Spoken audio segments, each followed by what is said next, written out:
Baik, kembali lagi di Apa Kabar Indonesia Pagi. Sebelum ke Pak Hendra menyambung pertanyaan yang tadi, kita akan update dulu bagaimana kondisi langsung dari Gaza Palestina. Sudah terhubung Mas Fikri. Assalamualaikum, selamat pagi. Bagaimana kondisi Mas saat ini? Waalaikumsalam warahmatullahi wabarakatuh. Ya, kondisi saat ini saya dan juga dua relawan lainnya dalam keadaan aman dan juga kondisi saat ini memang di jalur Gaza masih cukup aman seperti hari-hari sebelumnya, di mana juga gencatan senjata juga masih berlaku sampai hari ini dan hari ini adalah hari terakhir memang dan kami berharap semoga gencatan senjata kembali terjadi ataupun gencatan senjata bisa berlaku secara permanen karena memang di jalur Gaza ini benar-benar sudah tidak ada hampir tidak ada kehidupan lagi apalagi terlebih di Gaza Utara karena memang gempuran-gempuran terus dilakukan sejak sebelum adanya gencatan senjata. Ya, Mas, apakah sudah ada update? Akankah ada perpanjangan nantinya atau sudah ada upaya yang dilakukan sehingga Rabu waktu setempat ini gencatan senjata juga masih dilanjutkan atau bagaimana update di sana? Ya, kalau perpanjangan gencatan senjata kami masih belum mendengar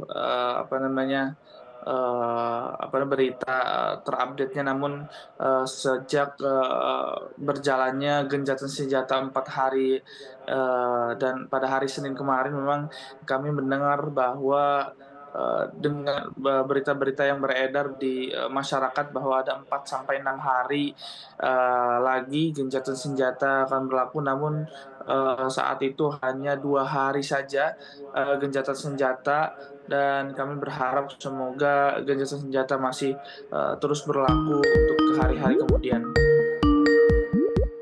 Oke, Mas Fikri, dalam konteks saat ini begitu ya, ini hari terakhir gencatan senjata yang disampaikan pada warga, mungkin ada otoritas-otoritas tertentu atau ada pemimpin-pemimpin tertentu yang menyampaikan pengumuman-pengumuman apa saja yang disampaikan, mungkin apa yang bisa dilakukan, apa yang tidak bisa dilakukan dan lain sebagainya.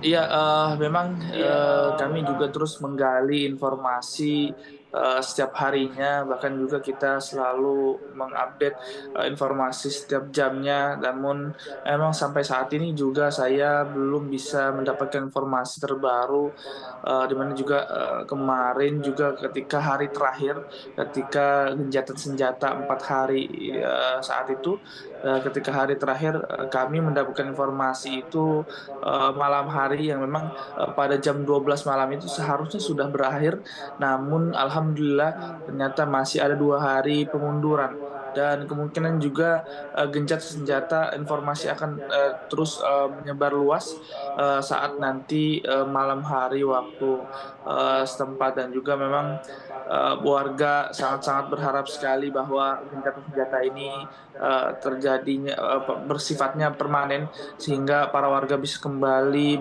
melakukan aktivitasnya dan juga bisa kembali pulang untuk ke kampung halamannya untuk sekedar menengok keluarganya memang mungkin masih terjebak di sana, maupun juga mereka melihat kondisi rumah mereka. Nah, dan perlu diketahui sudah 230.000 rumah warga rusak dan tidak bisa layak huni. Artinya hampir 60% rumah warga sudah mengalami kerusakan yang begitu dahsyat. Atau Oke, ya, satu lagi Mas Fikri, bagaimana dengan pasokan makanan, obat-obatan, air bersih, kemudian listrik dan lain sebagainya, Mas Fikri? ya, sebenarnya kami tinggal di jalur Gaza bagian utara yang memang kami tinggal di Wisma Dr. Jose Rizal yang masih satu lingkungan dengan Rumah Sakit Indonesia. Namun yang sangat-sangat disedihkan, kami juga meminta maaf karena kami juga memang sudah berjuang sekuat mampu kami, sekuat sebisa kami sampai nafas titik terakhir, bahwa kami memang sudah mengungsi ke jalur Gaza Gaza Selatan karena seperti yang saya beritakan sebelum-sebelumnya sudah ada 3 kali evakuasi pada Senin, Selasa, dan Rabu yang lalu, dan kami mengikuti evakuasi pada hari terakhir karena mengutamakan tentunya korban luka-luka yang dirawat di Rumah Sakit Indonesia di jalur Gaza Utara dan juga para pengungsi yang ada di jalur Gaza Utara di Rumah Sakit Indonesia.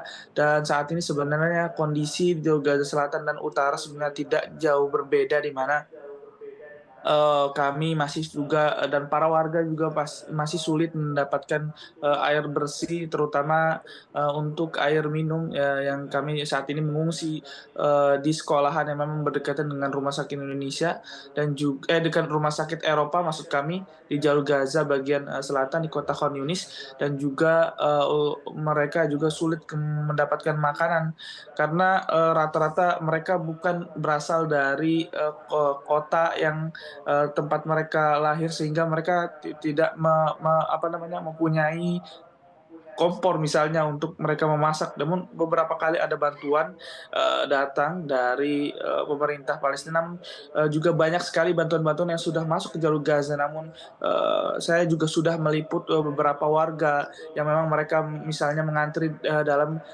antrian gas yang memang sudah 2 hari mereka belum mendapatkan bantuan. Dan saya pastikan Baik. memang bantuan-bantuan ini masih kurang begitu untuk mendapatkan untuk warga.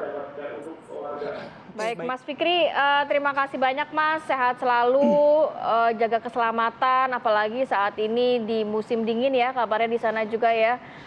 Salam juga untuk warga Gaza, tetap bertahan, dan juga warga negara Indonesia yang ada di sana. Assalamualaikum Mas. Waalaikumsalam. Oke. Baik, Pak Hendra, menyambung pertanyaan yang tadi. Sebenarnya ini kan kita berpacu dengan waktu, dalam arti tadi dikabari biasanya di tengah malam sebelum berakhirnya gencatan senjata. Nah, apakah sudah ada cukup terlihat jelas political will dari pimpinan dunia untuk segera mengimplementasikan gencatan senjata bersifat permanen begitu Pak ke depannya? Kalau political will dengan acuan pada Majelis Umum PBB dan bahkan juga di Dewan Keamanan, sebenarnya sudah arus besarnya kan memang menghendaki adanya satu negosiasi. Tapi yang utama justru di internal Palestina sendiri, yang selain ini Hamas, kalau dulu itu di zaman Yasser Arafat ya, PLO, memang ada kombinasi yang kuat antara militer seperti George Abbas, seperti Abu Nidal segala itu, tapi Arafat tekanannya kan di diplomasi. Nah ini persis kayak waktu Indonesia merdeka antara Jenderal Sudirman dan berapa yang mengatakan nggak ada perundingan kecuali atas dasar 100% merdeka baru ini.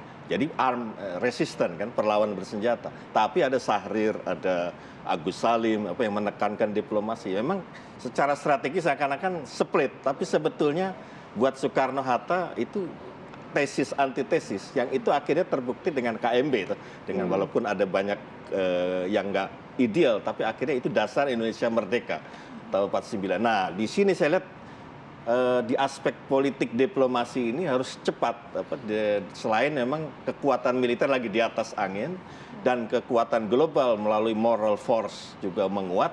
Tapi ini kalau di perundingan kan harus siapkan formula. Nah, kalau untuk mediasi sebenarnya banyak di negara, termasuk Indonesia, saya harapkan sebenarnya tidak hanya sekedar appeal tentang bencana kemanusiaannya yang udah jelas itu kan, karena memang genosida, tekanan dengan terprovok oleh serangan 7 Oktober. Tapi yang harus lebih dikembangkan adalah apa formula ini. Nah ini memang para elit di Palestina, otoritas politik dan kebijakan luar negeri harus melihat ini momentum untuk mengembalikan situasi 47-48 yang akhirnya Israel berdiri secara tidak adil gitu kan. Nah ini yang saya kira harus jadi dasar formula awal untuk penyusunan draft. Gitu. Oke, baik, terima kasih Pak Hendrajit atas waktunya sudah bergabung bersama kami di Apa Kabar Indonesia Pagi kali ini.